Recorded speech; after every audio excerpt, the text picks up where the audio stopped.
What's going on, y'all? Thank y'all for tuning in. This is another episode of PPP, the Pigskin Posse Podcast with Tim and Ryan. As always, I'm Tim. That's Ryan, and we got You're another special guest for y'all, another Ritenour alumni, class of 2013, Big Daz.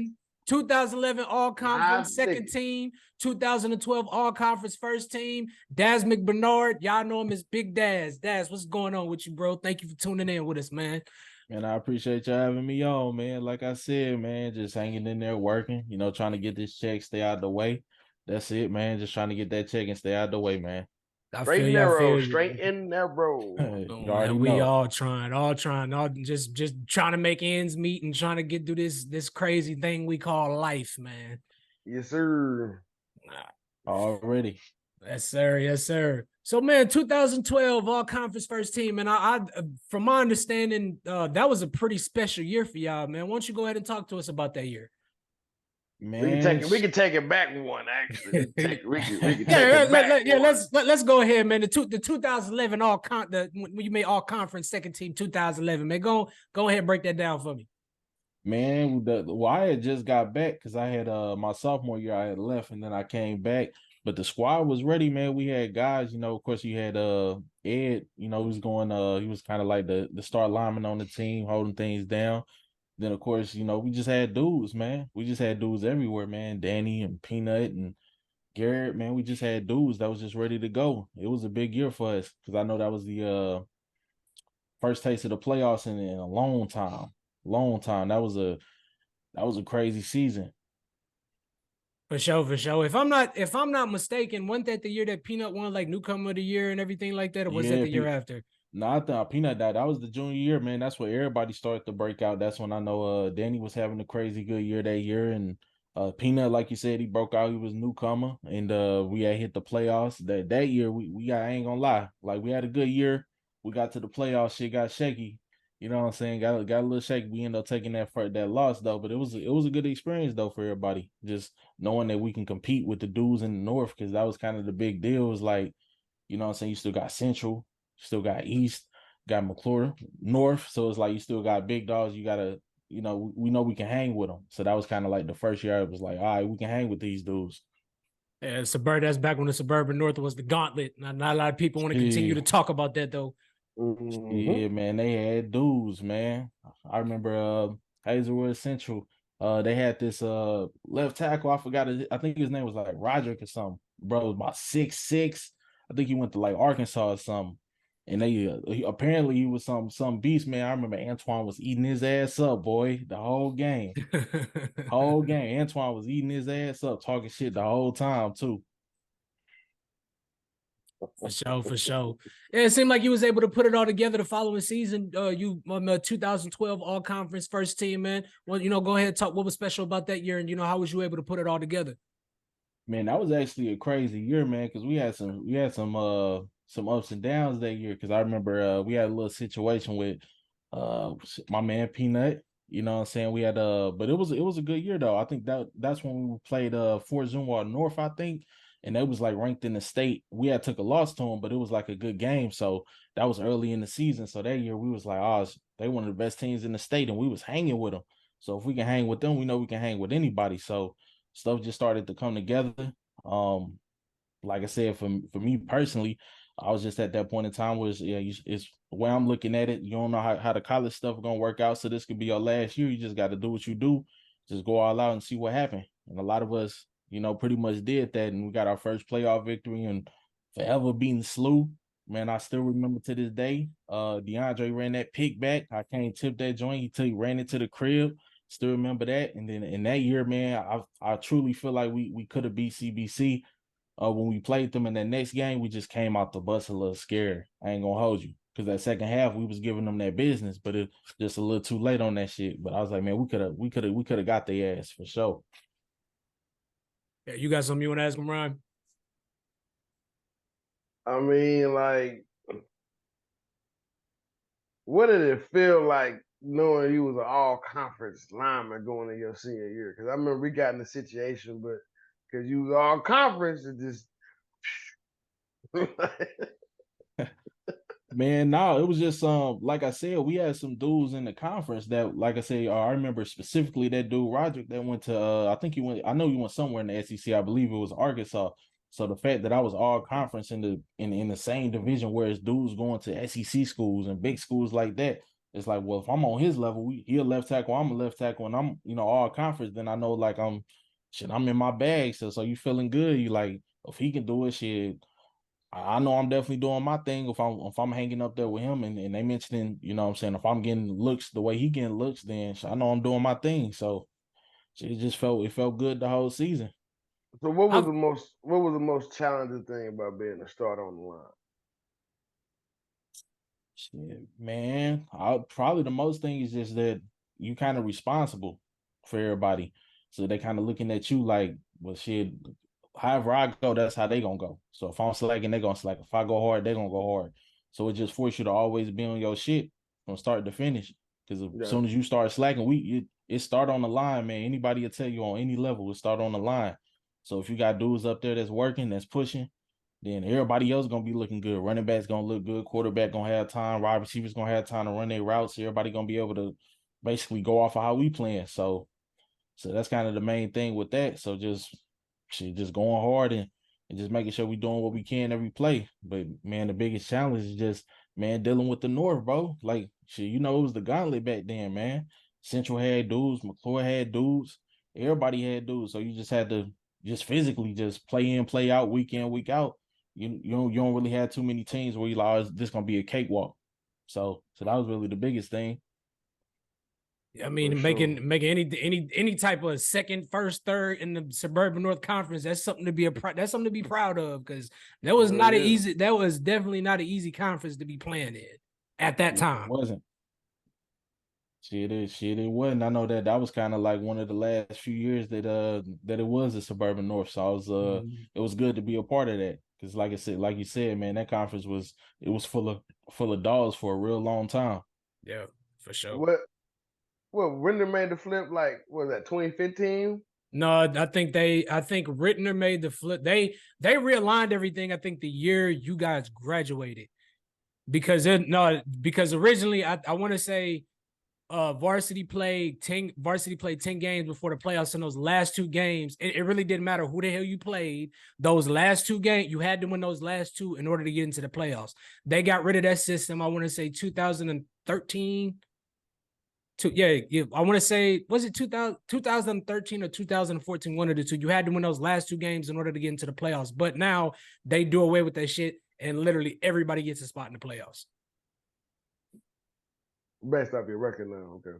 Pretty well, no, it ain't based off your record. You just you make the playoffs, and your record is based off of where your ranking is going to be, or like what side of the bracket you play in for the different classes and whatnot. Mm-hmm. I don't know if you know this, but you also sixth all time for the 12-pound shot put. You hold the sixth all time record for the 12-pound shot put at Ritenour, man. How does that feel? Shit, man, that's news to me. I ain't even know. Shit, that's kind of crazy because that was just kind of one of them things, man. Shit, if you was on the football team and you didn't play in the spring, you did track, you did something with track. That's just how it go. It was a kind of an unspoken rule. So it was just one of those things. It was like, all right, well, obviously my ass ain't finna be doing no hundreds and no 400, so I'm gonna throw this damn shot put. So that's kind of what that was, man. So, but not like I said, man, that's news to me. I ain't even know that. But now it was cool. I like being on track. And then I remember my guy Devontae, boy, he got cold with that discus for a little minute too. So yeah, it was a nice little time, man. Definitely doing track during the spring. So yeah, I try to do my stats and I try to get my history on everybody. So when I come in here, I'm on point. So you're not the first person that say that they didn't know that they had certain stats and they didn't have time to sit back and reflect on the shit. So yeah, I definitely had to bring that to light and give you your flowers, man. Because a lot of times we get caught up in this thing called life that we forget who we was at one point. Oh yeah, man, I definitely hear you on that. Like I said, that's news to me, man. But that's pretty cool, man. Especially like playing football and then just having something else different.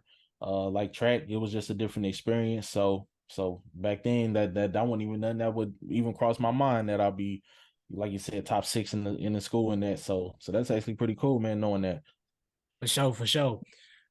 So I asked the last guy we had on my guy Malcolm from Pattonville. Shout out, Ben Malcolm, love you, bro. You know how I feel about you. As an offensive lineman, I want your opinion. Is it harder to pass block or is it harder run blocking? Or like what's your preference? What do you feel? It's way harder to pass block. Like it's not even close because when it comes to run blocking, it's just pure aggression. Like I'm finna just move your ass out the way. Right. But when you pass blocking, you got to be more passive. You got to be more reactive. Like I'm kind of staying in front of you instead of I'm just getting to you and I'm just going through you. Like when I'm pass blocking, so more so it's definitely and on top of that too, man. You don't know what the quarterback gonna do. You don't know if he back there roaming. You don't know if somebody else got some pressure on the other side and now he about to roll over to your side. You kind of blind in that way. But when you run the ball, hey, we going this way, we going that way. It's pretty simple and straightforward. So I definitely would say pass blocking was way more difficult than run blocking for sure, just because the mentality of it. You know what I'm saying? With run blocking, we going forward. Right. Your first step is forward. With pass blocking, you going back. So it's a lot more passive. So just require more, like I said, just reaction to kind of what's happening. So I prefer the run block if I could. So always for sure. What was your favorite game going back when you play? Like what's the game where you was just like, man, nigga, I pulled, smashed that, dude came up, pancake. Like what was your favorite game that you could remember, or several games? Man, I probably had to say the SLU game, the playoff game we won, because that was one where both offensively and defensively, I felt like, oh man, I'm moving these niggas. Like I'm just every play, I'm doing something, making the right play, we making the right read, everything happening. I'll probably say either that game, or I forgot, or the very first game we played that season. I forgot who it was against. Damn, what's the name? Was that like Fox? Vianney, I think Fox Vianney or something. No. It was a school. We was in the city. What's the name of that high school? You go all the way down Delmar, like right towards the end of Delmar. It's like Sumner or something like that. Yeah. I forgot what the name of that school was now, but it was we had went out there in the city. I know I remember me and Briggs was going in that game. Just run block. We was running through everything.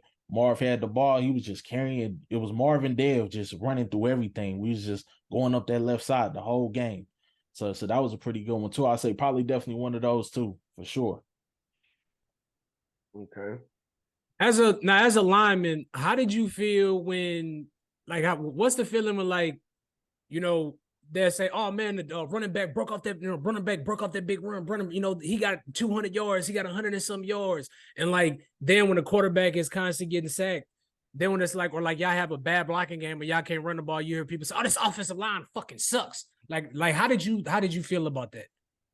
Man, it was just part of the game, man. It's like a referee, you want to go unnoticed. Like to be honest, like if you have a game where don't nobody notice you as an offensive line, like that's low key kind of good, because usually it's mostly the fuck ups. Ain't nobody gonna be like, oh man, that was a good pull, because don't nobody be paying attention to that. You looking at who throwing, who catching, who running. You're not really looking at what's happening with the big dudes in the middle. So really, it's just kind of one of those things you kind of got used to as an offensive lineman.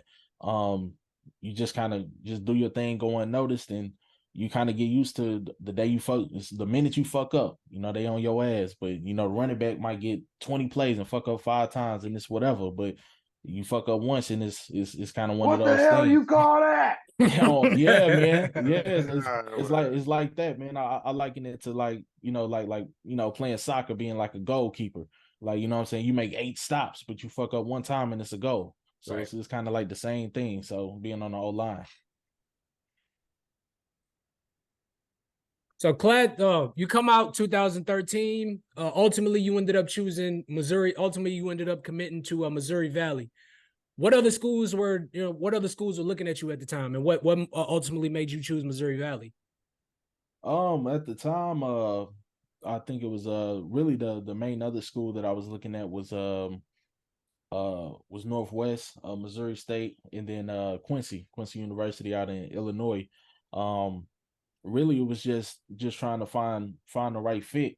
Because obviously everybody got aspirations. You want to go to the biggest school possible, so you try to go D1. I remember there was some interest there, but nothing too serious. So just basically just choosing a spot where you can find a spot really.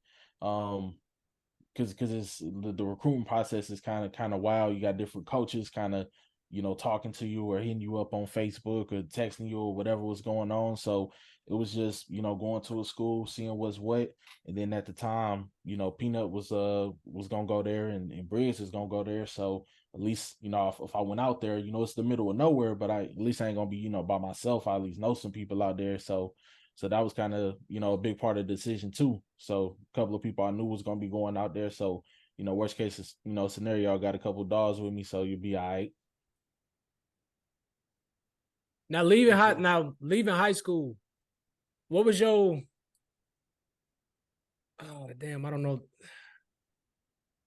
What would you say was, why you feel like you didn't necessarily get the chance to go to a bigger university or get a bigger opportunity like some of these guys that's going D1 or having to take the JUCO route in order to get the D1? How come you feel like you never got that opportunity? I mean, you got to be honest with yourself. A lot, some of it definitely had to do with me back then. You in high school, probably not in certain moments, maybe not taking it is I'll probably say biggest thing during the summer, maybe not taking stuff as seriously as I probably should have. And a lot of other dudes, let's be honest, they was working. So I can't sit here and be like, oh no, this is the reason or that was the reason. It's on you.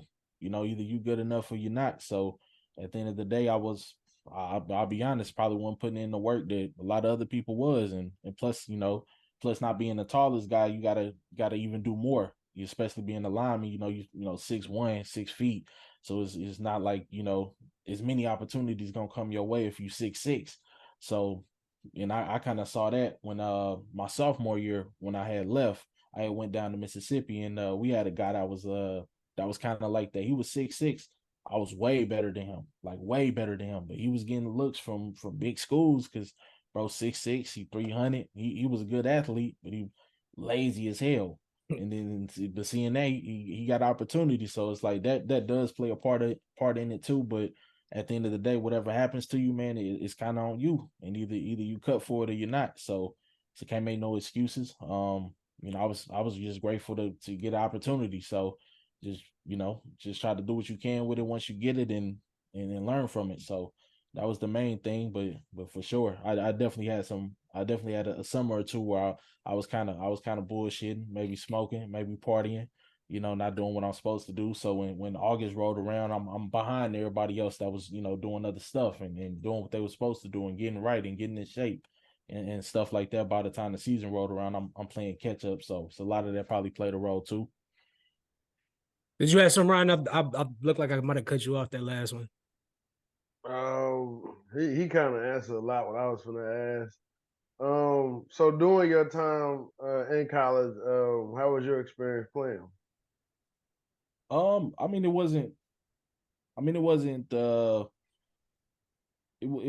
wasn't quite what I expected. I will say it was just a different experience than kind of you used to, but I think it's kind of like that for everybody. It's an adjustment period because you got to think about high school. A lot of us, like we went to middle school or even elementary school, so it's a different type of camaraderie, and it's a little less of that. It's a little more cutthroat in that way. So I guess for me it was kind of like one of the things that kind of threw me off on it, but overall, I can't complain. So it was a good experience. It was just a lot different, I'll say.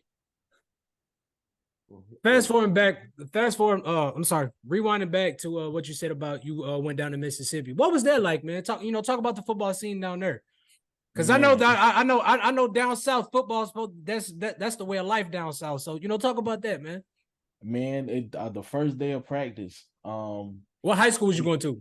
I was going to, it's called Madison S. Palmer. It's a small school in a small county.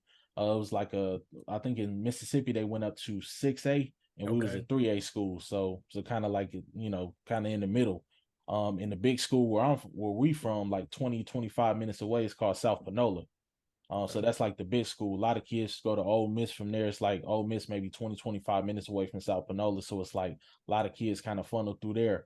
But the scene down there is crazy. Like you said, you got them 6'6", big country strong, Like, how old is you? I'm 14. Damn. Okay. You got a lot of that going on. You know what I'm saying? Got a lot of that going on, man. Country So strong. yeah, country Not strong, country man. strong, country strong. Man, and that's that. Like I said, one of the reasons why I like run blocking so much, bro. We went the whole season, not one pass, Damn. not one pass, the whole season, man. Wishbone. The whole season we running option. You know, we used to joke with the wide receivers. They ain't number skinny old line, bro. We ain't throw not one pass, bro. The whole season. But I That's think we crazy. went 7-3. We ended up having a playoff game, and it was a close one that we ended up losing. But the scene overall, man, it's a lot different. It's definitely a lot different. I remember the first practice we had. We had worked out. We had worked out for maybe 2.5 hours, and he was like, "All right, now it's time to go to practice." I said, "What?" He was like, "Yo, that's how we do it down here, man. You go work, you get a full workout, like 2.5 hours, then you go practice football 2.5 hours." I was like, "Damn." It makes sense why it's like why it is the way it is in places like Louisiana and Texas and Florida. Man, they just do it different. That's why your ass came back to St. Louis and Sheesh. fucking second and first team all conference and shit. Getting beat up on. I learned some shit. Yeah, man. Definitely learn some shit. So it's like one of those like whenever y'all have a game, like the whole town come out, the fuck they shut down all the stores. It was kind of like that type of scene. Oh hell yeah. It's the whole thing. Like I said, when I say it's small, bro, it's small. It's probably you know what I'm saying, it's probably more people in Overland than it was in the whole county. Like, Good it's God. small, bro. God damn. Yeah. And we all know Overland is big, but it's not that goddamn big. Right. I'm just talking about people in general. Like it was, like I said, it was small. It's kind of like that. You got these little small towns every 10, 15 minutes. And they all got their schools and stuff like that. But yeah, like when I say it was small, man. But everybody showed up. The whole city would show up, and after the game, we all do the same stuff. It was like we had like 2 gas stations in a goddamn McDonald's.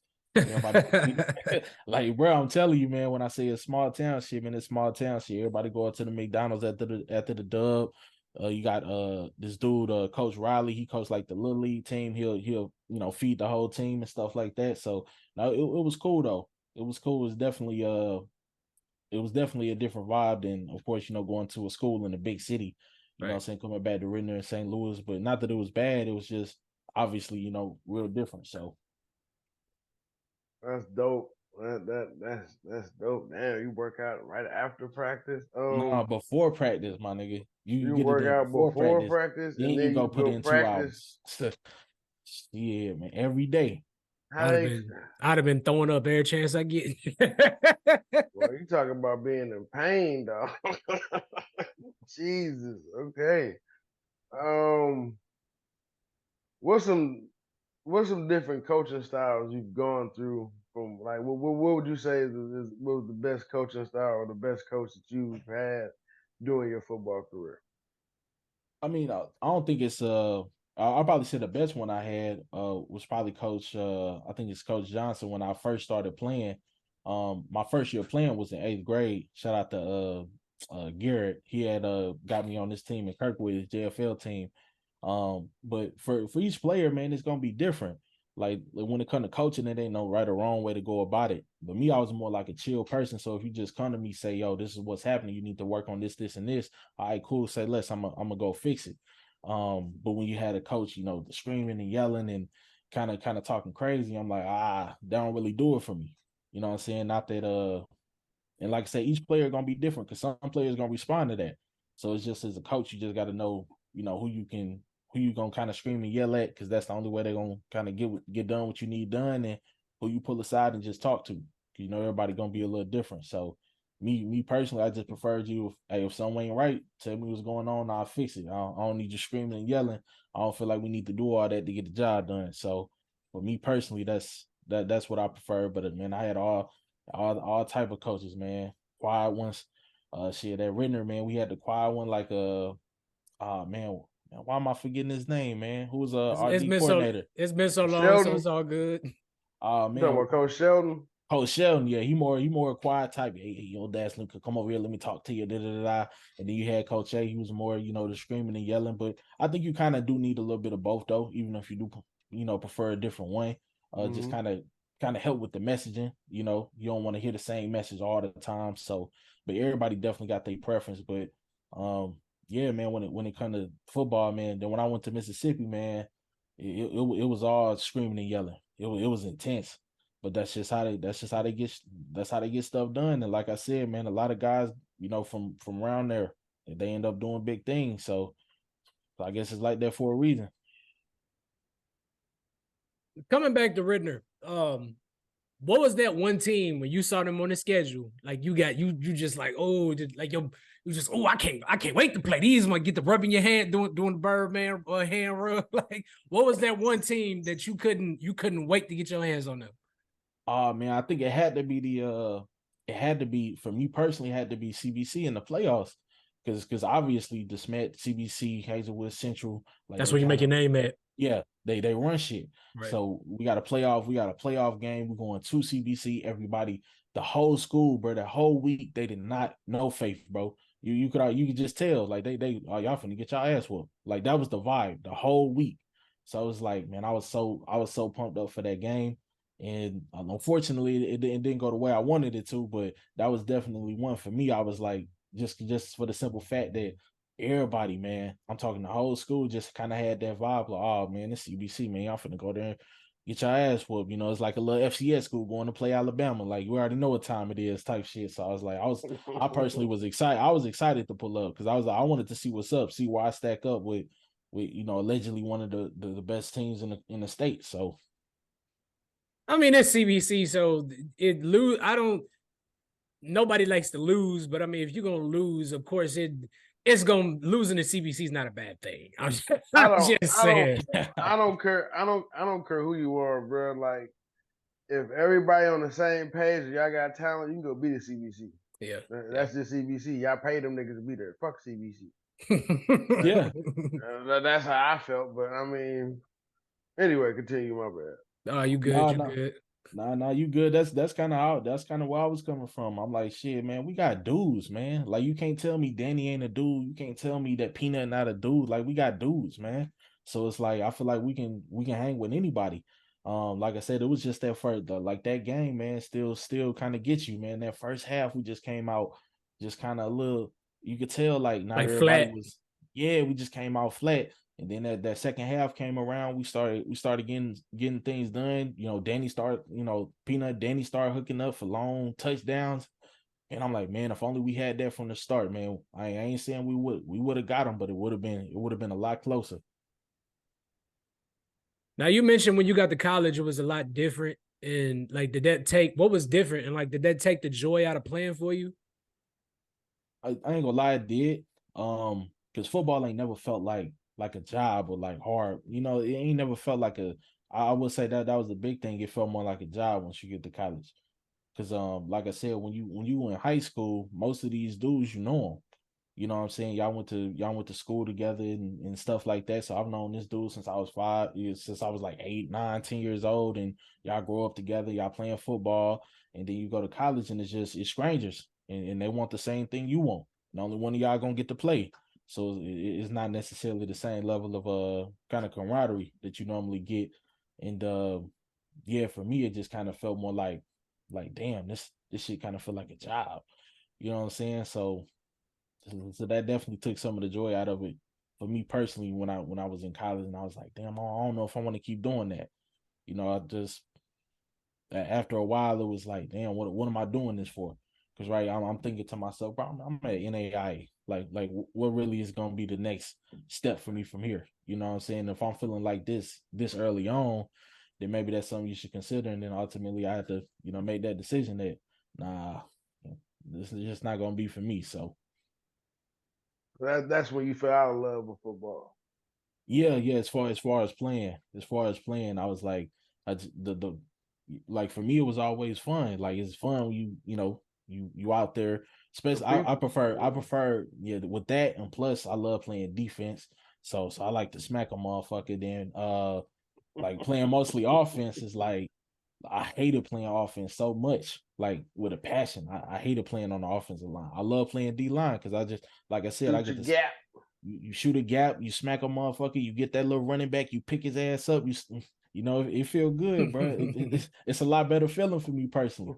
So when I got to college and I was playing guard, I was like, I don't really fuck with this. I'd rather be playing defense. So that's one thing I was like, damn, I wish I did that more in high school, play more defense and maybe have more opportunities on that side of the ball because maybe it would have been different. But I always prefer playing defense over offense for sure.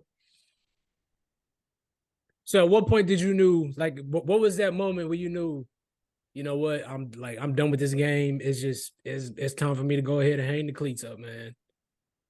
Man, it probably was at the end of that freshman year, when I realized like At how much money. college.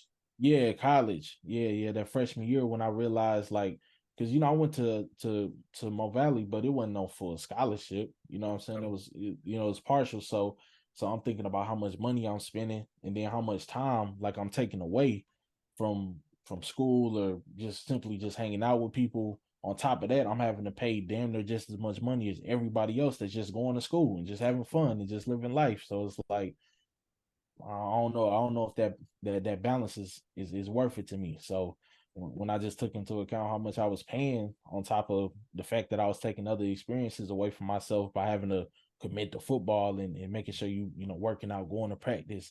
And then on top of that, you can't always take the classes that I wanted to take because you had to work around your schedule and stuff like that. So it's like, yeah, I don't know if I want to keep doing this. So I ultimately made that decision. I was like, nah, I'm gonna just go back home and figure something out. I don't think this is gonna be it for me. So That was gonna be my next. Understandable. That was gonna be my next question. You didn't end up finishing out at school. no, not at Mo Valley. I ended up Okay. coming back and going to Mobap, and then strangely enough, I almost got talked into playing football because when I went to Mobap, they was just starting up a football program. I think this was 2014, Okay. 15. No, I think it was like 2015. They was about to start up a program, and uh, I ran into somebody that I had played against that went to a guy that went to East that was going up there, and he recognized me and he chopped it up with me. He was like, "Yeah, they finna start a football program up here. You ain't gonna play." Da da da. And I was like, "No, I don't know." And then I was about getting ready to start that back up, and then I ultimately said, "Nah," because it's gonna be more of the same thing. I'm gonna just go to college and figure stuff out. But I almost ended up about a year and a half later playing that mobile because they had started up their football program. That's dope. That's dope. Even after like you decided that you didn't want to play no more, did you ever go to games and was there ever a thought in your mind that was just like, damn, I should be out there? Like I know I know I'm better than a couple of these dudes. No, I definitely went to some games for sure. I tried to make sure I went to like if any big schools was playing, like I Right, try to right. be out there and watch it. But nah, I never had them thoughts of like, damn, I should be out there. Cause it was just one of those things where, I enjoyed it for what it was. But I wasn't gonna try to, hold on to it. You know what I'm saying? I got other things going for me. So, I was comfortable kind of letting that go. Okay. It taught me stuff that I needed to learn and helped me in a lot of ways, especially being in high school is a tough time I think for everybody really. So it helped out in a lot of ways in that aspect of it. But nah, not too many thoughts of damn I need to get back out there, damn I need to play. It was like that was just a part of my life and it's over. So I was cool with it. I could accept it and it wasn't too many thoughts like that creeping back in on me. So What's the number one or a couple of things that you learn playing a game of football that you take with you being a person on the everyday level? being on the O line, you gotta learn how to be selfless. Because it's not about you. Don't nobody you're all I'm being just playing on the online, bro. Don't nobody care about you. Like if you like I said, the only time people pay attention to you is when you mess up. But you're a Holding part or of you something. didn't hold your block. Yeah, yeah, Mm-hmm. yeah. You missed the Mm-hmm. block or you or Oh, you or you held or something like that. But now it was just more so like it's not about you. You working towards something bigger than yourself. So that was one of those things for me, just being on the O line, just just do your job. I can't be focused on, what the quarterback doing, what the running back doing. He dropped this ball, dropped that ball. Ain't got nothing to do with me. My job is to block this dude, so that's what I'm gonna do. So it's just kind of one of those things that help me, be selfless and just focus on just doing what I need to do, and not necessarily looking at what other people doing. And then I think that was a lesson that I learned when I got older. It's like, you might see somebody that you went to school with, and it's like, damn, they doing a little bit better. Nah, don't worry about them. Focus on you. Focus on what you got going, what you doing. So that was just something that kind of always stayed with me and kind of helped me not get too caught up in that, because I know everybody kind of do a little bit of that. You know what I'm saying? You see somebody like, damn, okay, look like bro doing pretty well, and I ain't quite doing that well in that way. So trying not to let stuff like that creep in. And I think football kind of helped a lot, especially, like I said, being on the O line. Just focus on your job. Facts.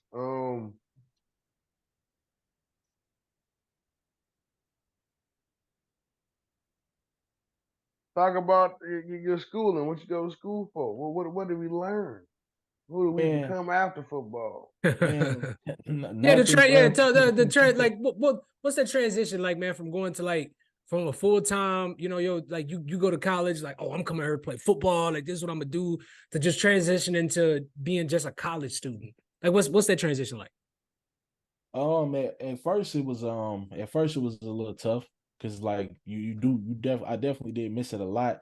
That, like I said, that after that summer, after I started, I was at the, I was going to community college. I had went to Forest Park. I was going up there, but You I went to started high back. working. You went back to high school because Yeah. that's what community college is now. Yeah. No disrespect to anybody with that's going to community college and went to community college, but let's just be honest. That's what community college is. It's just It high was school after high. It's it a was little more. fun. It was. It I'm was sorry. fun. Go ahead, Daz. My bad. Nah, you good, man. Nah, I was going up there just taking classes, and one thing that I had started working, just getting a little job working at this bar, doing like delivery driving and whatnot. So they would always have the football games on and stuff. So this is right after I decided to come back, and I was like, damn, just watching some, random, couple of schools from the Big 12 or whatever, Big 10 playing. You like, damn.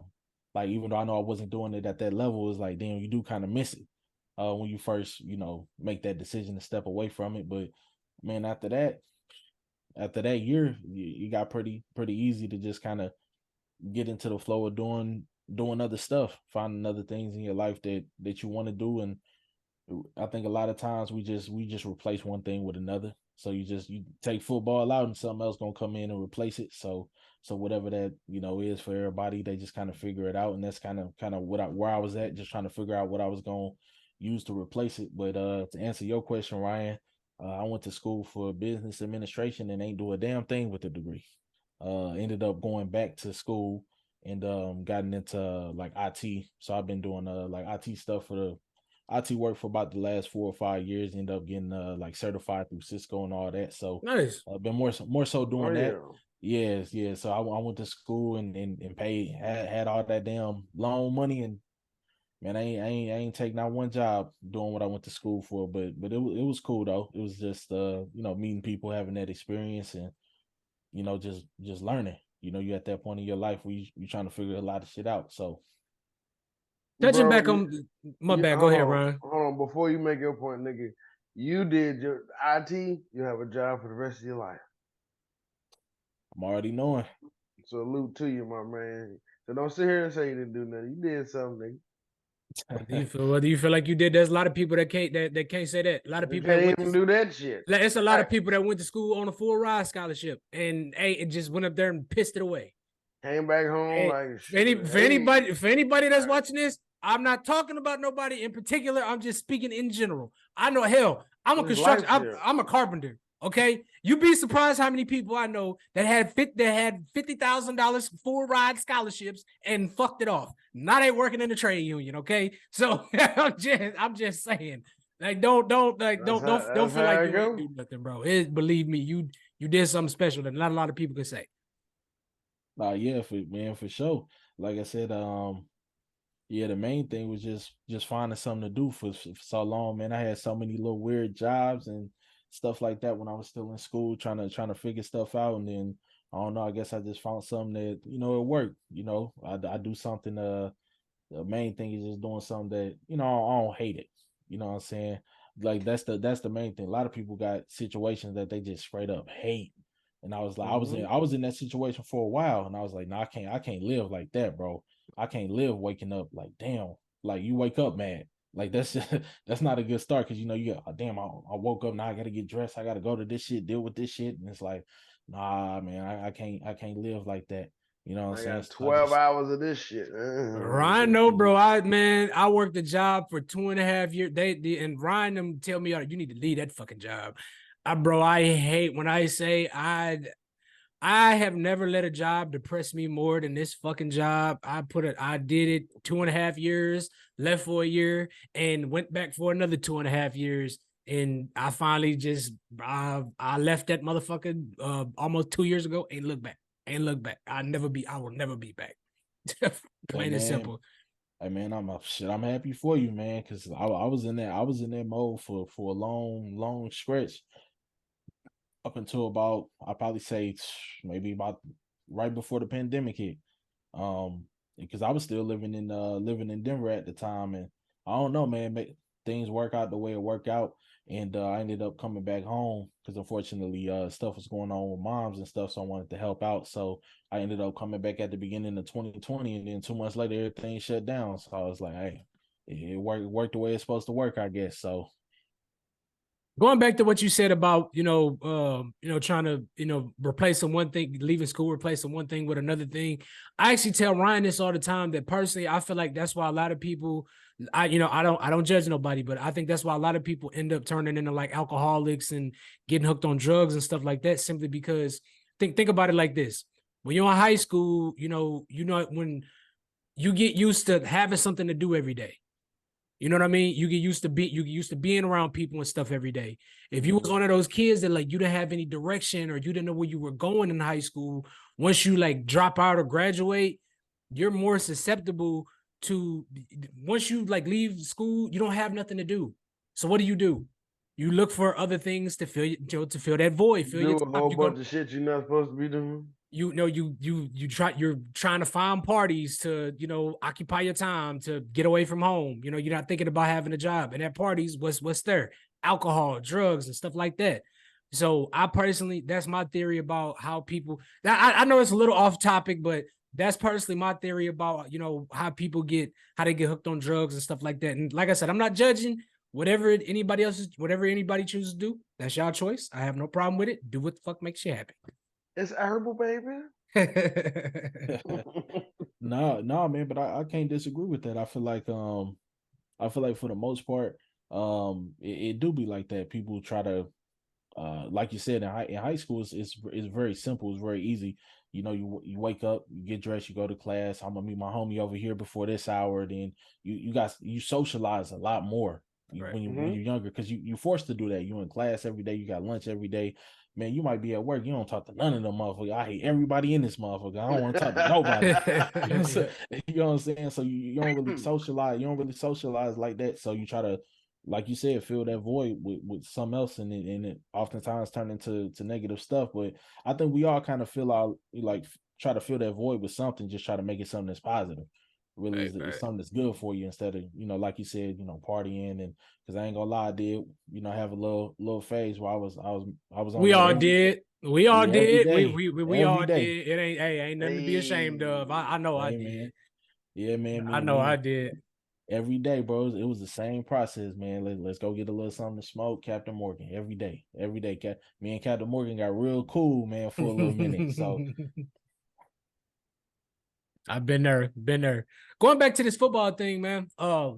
What would you say to any high school athlete coming out, going through the recruiting process, and getting ready to make their choice of where they go, or where they're going to college for the next? It could be 2, 3 to 4 years. What advice would you give to them? man, this not even football, bro. This just life. At the end of the day, whatever decision you make, you got to be cool with that. You got to be happy with that. So you might have friends that's doing something. You might have family maybe pushing you in a direction, and you want to take people thoughts into account, of course. But at the end of the day, you got to do what's best for you. if you feel like this is what's gonna be best for me, then that's what you got to do. You can't be worried about trying to make other people happy with whatever decision you're gonna make, whether it's football or just life. So if you feel right about a certain type of school because of the coach, or you went there for a visit and you're like, man, I really like it here, and whatever the case may be, if it feel right to you, then that's what you should be doing. You shouldn't be letting nothing get in the way of that, whether it's friends, family, girlfriend, or whatever. Don't let nobody get in the way of what you feel is the right thing to do for you. And the only person that know that is you. Facts. For sure. Preacher. Now, you think we'll see you coaching at some point, whether it's, Friday night lights, Saturday, or, just getting out there coaching with some kids, man? He get that first boy. Oh, yeah. He gonna play football, man. He gonna play football. You gonna be like daddy. He playing football.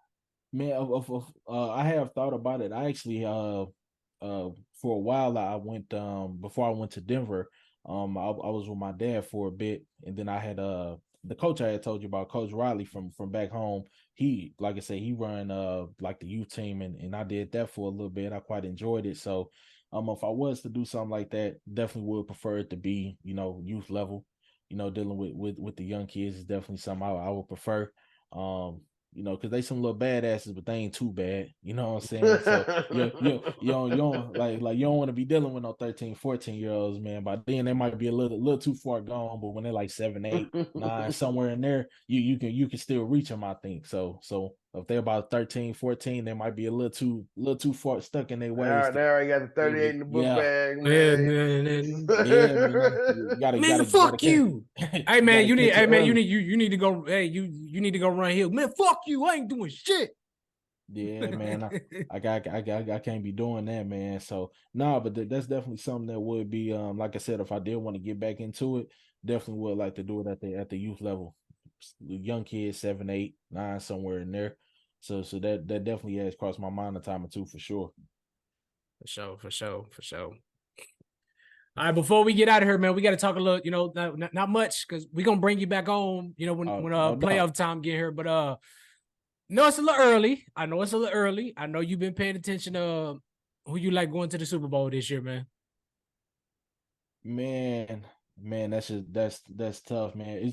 It's a lot easier to figure out on the NFC side than the AFC. That's for sure. I'm gonna just pick the best team, man. In the NFC, I still see San Francisco being that team. I don't know what's going on. It's still early, like you said, but I don't know if it's the fact that his coach gone or what. But Jalen ain't quite been looking like that dude. And I don't know if it's the fact that he got his bag too. One thing you got to take into account, when you get a bag like that, that means other people ain't getting that bag, so the team can't be as strong as it used to be too. So on that front, but I still see San Francisco being that team. In the NFC. They look like they still doing their thing. Now the AFC, that can get tricky, man. I don't know if I trust Josh in the big game to not turn the ball over. And in Miami, they had one good week, they had one bad week. So I'm still kind of shaky on them. So it still kind of lead me to kind of go chalk on that side and say, man, I know Patrick Mahomes can get the job done.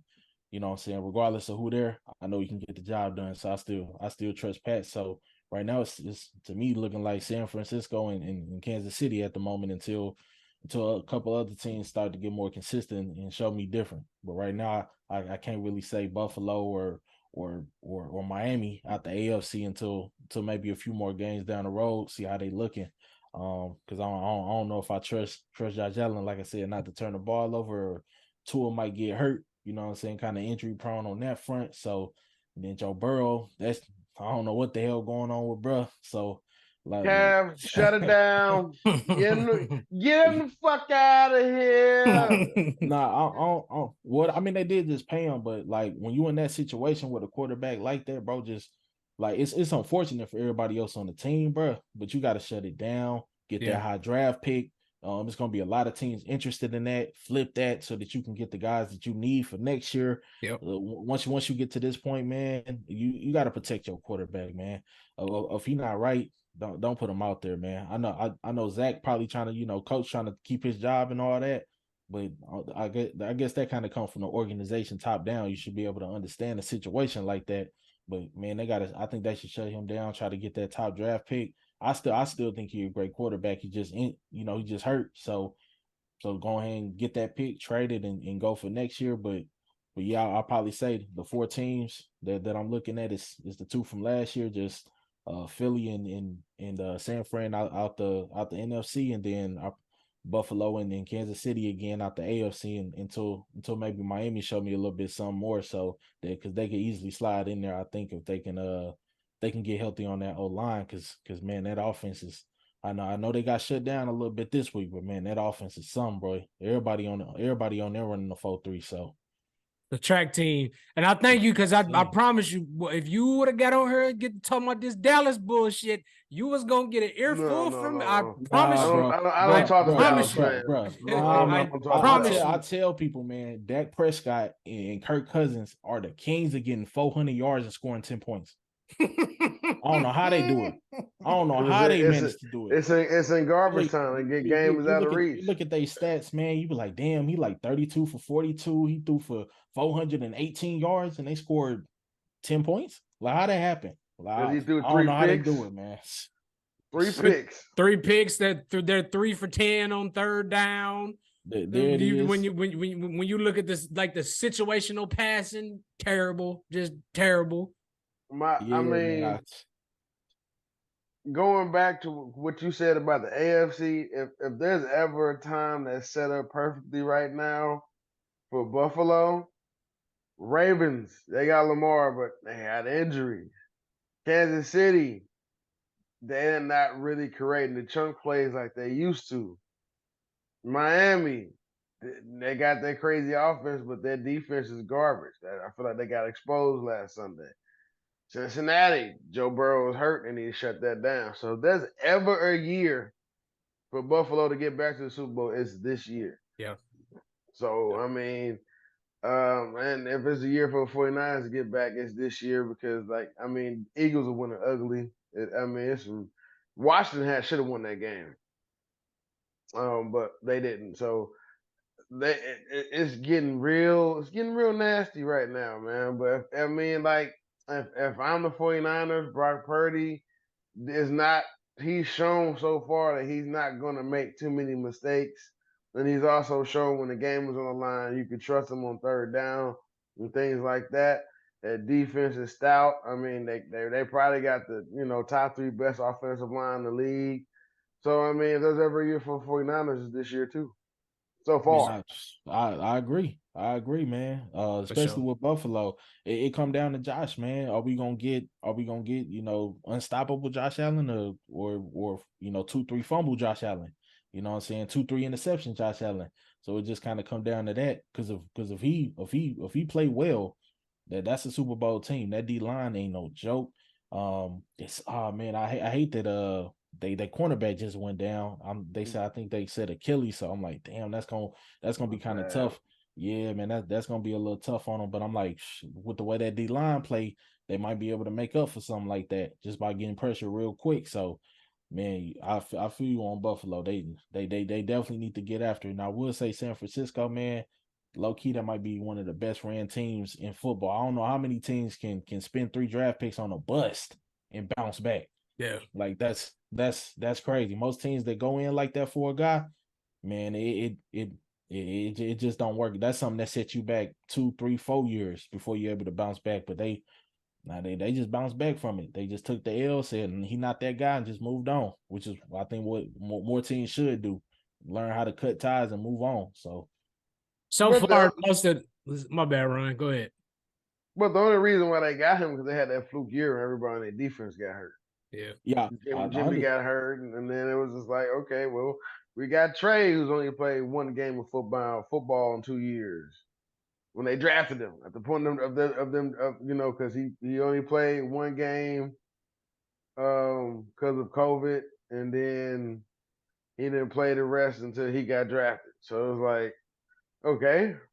At the time, he only played 1 game of football in 2 years, so. That it's things like that. They was already a well organized, put together team, and plus they don't really miss too much defensively in the draft ever. No, man. Hell no. They don't. They draft guys like I said, well run organization, man. Like that's the big difference, man. Because like I said, a lot of teams if they swing like that and they miss, man, they probably gonna be bad for 3-4 years trying to bounce back from that. But they just keep finding a way. Yeah, so far just about everything. I'm not gonna say everything, but most of the shit that I predicted has really been coming into fruition. So, but I mean, I know it's early, but yeah, if I had to make a pick for the Super Bowl right now, I'm definitely going San Fran, and because they look like the most complete team in football right now, and I gotta go Buffalo because they finally got something that they haven't had the last couple of years, and that's a fucking run game. But Josh Allen's not the leading rusher on the team this year, so. But yeah, just that I'm right now. Right now, it might change, but yeah, those are definitely my 2 picks, man, for sure. Yeah. With them having that run game, hopefully he can stay healthy because he was kind of, he had a little situation at the end of last year. So if he ain't running as much, hopefully he can stay healthy. And I agree. It's just like I said with Josh Allen, it's just I don't know if I'm gonna get the turnover Josh Allen or this MVP Josh Allen. I don't know. So it just kind of depends on him. Hit or miss. Yeah, he really the guy. The rest of the squad ready to go. So this is my only knock. I've been saying this about Buffalo for a good 2 years now. If they don't get those chunk plays, if they're not creating those 30-yard, 40-yard, 20-yard gains periodically throughout the game, they usually don't win, and then that's when all them picks and fumbles start happening because he overcommits, try to do too much, and then shit start happening. Pat Mahomes had to learn the same thing though when Tyreek Hill left. He had to learn how to, I'm gonna just take 8 yards. I'm gonna just had to take 8 yards. I'm gonna just had to take 8 yards. He had to. No, it wasn't. He obviously don't have no crazy turnover prone games like that for real. But that was an adjustment for him too. Like that's just something you got to learn when they start taking away them chunk plays. Man, you can go with short passes, man. Because Stephon Diggs, you saw it in the game against Miami. He had a little out. He just hit him with a move and he out of there. So you can still make something happen off a short play just by going underneath. Because you got dudes that can just 1 move, 2 move, he to the crib. For sure. And he really didn't miss Tyreek last year because they was able to get separation because he had possession guys like Juju, like Bell, like Kelsey. They need to think about their wide receiving core going on. And then they running game start working late last year with Pacheco and Edwards-Helaire and all that good shit. I called that though. I mean, I called that in the Chiefs. I said that in the episode last year. I was like, the Chiefs gonna be okay. Everybody panicking about them. The Chiefs gonna be fine. They replaced 1 month. They replaced one person they replaced like 3 people for 1 person. They lose Tyreek, but you get like 3 motherfuckers. And if it wasn't for Pat Mahomes and Big Ben, nobody would fucking know who the fuck Juju Smith-Schuster was. Man, plain and simple. Man, Juju. No. If it wasn't for Antonio Brown, nobody would know who he was. A lot of people don't think about this, man. When you're a number one wide receiver and you that number 2, double team. You that number 2, I know. And you ain't got to face the best corner and get the double teams. You supposed to eat. Yep. You know what I'm saying? So when you go from being that to having to be the guy that's now getting the double teams and getting the best corner following you the whole game, that's what separates you from being, a number 1, a true number 1, which, it's a lot of them, man. True number 1s, man. Like the 10th best wide receiver, a cold motherfucker, man. Like whoever that is. So, but that's the difference right there. When you have a true number 1 on your team and you get to be number 2, and it's an easy life. But when you become that number 1, you got to be that dude. And I just think that he better suit it off being the number 2. And then, if Antonio would have understood his role, then they taking turns double teaming him or Juju, then it's not a slot nigga getting off. It's but I feel like the shit Ben did is what fucked that team the whole time he was there. It did. When he had Antonio and Le'Veon, like I'm like, bro, how did this team not win a Super Bowl? Like, no at least defense. Get to one. That shit was. Now they ain't got no damn offense, man. Not at all. But hey, I'm gonna say that. I'm gonna say that for a completely other fucking conversation. But anyway, man, dude, this has been a great episode, Daz. Once again, bro, we appreciate you coming. We appreciate you coming on. We gonna have you coming. We gonna have you come back on come playoff time because we gotta talk. We gotta talk strictly football. But Hell yeah. well, once again, man, this has been another great episode. We thank y'all for tuning in. As always, please like, share, subscribe. As always, I'm Tim, that's Ryan. And once again, bro, can't thank you enough. We thank you for gracing us with your presence, bro. Hey, no doubt, man. Hey, Big man. Daz in the house, nigga. Hey, Ryan, man, y'all stay up, man. For sure. Oh, hold on. Before we get out of here, let people know where they can find you at, man. Man, Ryan will tell you, bro. I'm low key, man. I don't really do the whole social media front, man. I stay low key. Fair enough. You know what I'm saying. If you got my number, you know how to reach me. So that's kind of how I move. So I don't really do too much online with the social and whatnot. But no, I appreciate y'all having me on though, man. Like I said, man, I see y'all doing y'all thing, man. I'm gonna definitely be back. Ryan, you already know what's up, man. Just hit me up. Like I said, I usually be free, so I come chop it up with y'all anytime, man. For sure. Bet, nigga. Like we were trying to get this done for a minute. I'm happy we was able to do it, man. For sure. Yeah. Stars aligned.